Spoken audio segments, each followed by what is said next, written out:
অঞ্জলিস কিচেনে আপনাদের সকলকে স্বাগত। বন্ধুরা, আজ আমি করে দেখাবো আলুর বোমা। এই আলুর বোমাটা কিভাবে বানাই আপনারা দেখতে থাকুন। প্রথমে একটা সসপ্যানে জল নিয়েছি, জলটা গরম হতে বড় বড় করে পিস করে কেটে আলুগুলোকে ধুয়ে ওই সসপ্যানের মধ্যে দিয়ে দিচ্ছি বন্ধুরা সিদ্ধর জন্য। আমার সিদ্ধ হয়েও গেছে। এবার ঢাকনাটা সরিয়ে একটু দেখে নিলাম, হ্যাঁ সিদ্ধ হয়ে গেছে। এবার আলুগুলোকে আমি একটা প্লেটের মধ্যে তুলে নিলাম। তারপরে একটু ঠান্ডা করে ওই সিদ্ধ আলুটাকে একটা বোলের মধ্যে নিয়ে ম্যাশ করে নিচ্ছি বন্ধুরা। এইভাবে আলুগুলোকে ভালো করে ম্যাশ করে নিলাম। এবারে হাত দিয়ে একটুখানি ভালো করে মেখে নিচ্ছি বন্ধুরা। তারপরে কড়াইয়ে তেল গরম করতে দিলাম। তেল গরম করতে দিয়ে এর মধ্যে কুচানো পেঁয়াজ টমেটো দিয়ে দিয়েছিলাম বন্ধু, ওটা দেখাতে পারিনি, ক্ষমা করবেন। তারপরে এই পেঁয়াজ টমেটো ভাজার মধ্যে পরিমাণ মতো লবণ দিয়ে দিচ্ছি, আর দিয়ে দিচ্ছি বন্ধুরা হলুদ গুঁড়ো। হলুদ গুঁড়ো দিয়ে বন্ধুরা এবারে আমি একটু খুন্তি দিয়ে নাড়াচাড়া করে দিচ্ছি। এইভাবে একটু আমি ভাজা ভাজা করে নেব। এরপরে আমি ভাজাটা একটু হয়ে আসবে, তখন আমি এর মধ্যে দিয়ে দেবো বন্ধুরা আদা রসুন বাটা। আদা রসুন বাটা দিয়ে ভালো করে কষিয়ে নিচ্ছি বন্ধুরা, না হলে আদা রসুনের কাঁচা গন্ধটা থাকলে খেতে ভালো লাগে না। তারপরে দিয়ে দিলাম পরিমাণ মতো লঙ্কা গুঁড়ো। লঙ্কা গুঁড়োটা দিয়ে মশলার সাথে ভালো করে এইভাবে কষিয়ে নিচ্ছি বন্ধুরা। যতক্ষণ পর্যন্ত না এর মধ্যে তেল বেরিয়ে আসে ততক্ষণ আমি কষিয়ে যাব। মশলা থেকে তেল ছেড়ে দিয়েছি বন্ধুরা। এবারে সেই যে আলুটা ম্যাশড করে রেখেছিলাম, আলুটা মশলার মধ্যে দিয়ে একটু গরম মশলা গুঁড়ো দিয়ে দিচ্ছি বন্ধুরা। গরম মশলা দিয়ে এবারে ভালো করে সাঁড়াশি দিয়ে ধরে, না হলে কড়াটা নড়ে যাচ্ছে, খুন্তি দিয়ে আলুটা মশলার সাথে কষিয়ে নিচ্ছি বন্ধুরা।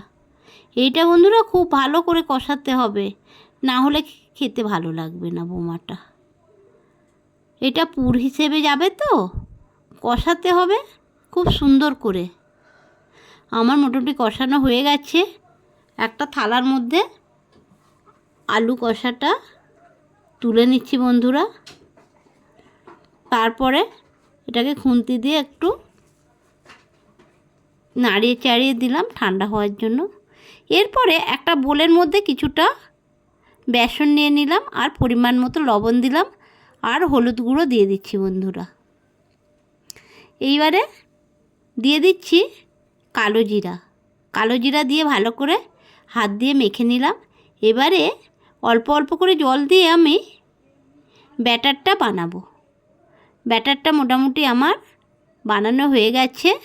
হাত দিয়ে ভালো করে ফেটিয়ে নিলাম। যত ফেটাবেন বন্ধুরা তত মুচমুচে হবে। এরপরে এবারে আলু মাখাটা নিয়ে গোল গোল বলের মতো, ছোট্ট ছোট্ট বলের মতো করে থালার মধ্যে রাখছি বন্ধুরা। এইভাবে আমি আলু মাখাটা নিয়ে একটা একটা করে ছোট ছোট বল করে আমি থালার মধ্যে রেখে দিলাম। এইভাবে আমার মোটামুটি সমস্ত ছোট ছোট বলগুলো তৈরি হয়ে গেছে। আলুর বলগুলো তৈরি করে এইবারে বন্ধুরা আবারও উনানে কড়াই বসিয়ে তাতে পরিমাণ মতো সরিষার তেল দিলাম।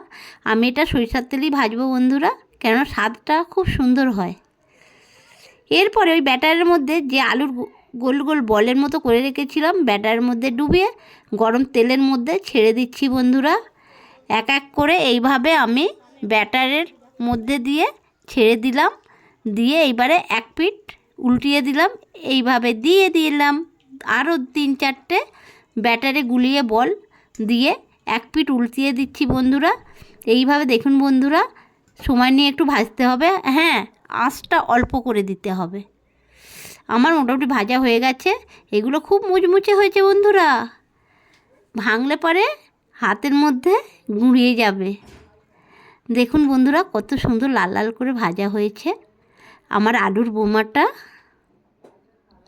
এরপরে আবারও বন্ধুরা দিয়ে দিচ্ছি যেটুকু ছিল সেই বলগুলো ব্যাটারে ডুবিয়ে সরিষার তেলের মধ্যে এক এক করে দিয়ে দিচ্ছি বন্ধুরা। এইগুলো বন্ধুরা ডুবোর তেলে খুব ভালো হয়, তবুও আমি অতটা ডুবো তেল দিইনি, মোটামুটি একটা তেল দিয়েছি। এইভাবে আমি আবারও ব্যাটারে ডুবিয়ে ছোটো ছোটো আলুর বলগুলোকে ব্যাটারে ডুবিয়ে ছেড়ে দিলাম বন্ধুরা গরম তেলের মধ্যে। এইভাবে আমি এপিট ওপিট করে ভেজে নিচ্ছি বন্ধুরা। আলুর বোমাটা আমার মোটামুটি ভাজা হয়ে গেছে বন্ধুরা। এইবারে একটা প্লেটের মধ্যে আমি তুলে নিচ্ছি বন্ধুরা। এইভাবে আমার সমস্ত আলুর বোমাগুলো ভাজা হয়ে গেছে, প্লেটের মধ্যে তুলে নিলাম। দেখুন বন্ধুরা, এক এক করে তোলার পর আলুর বোমাগুলো কত সুন্দর হয়েছে।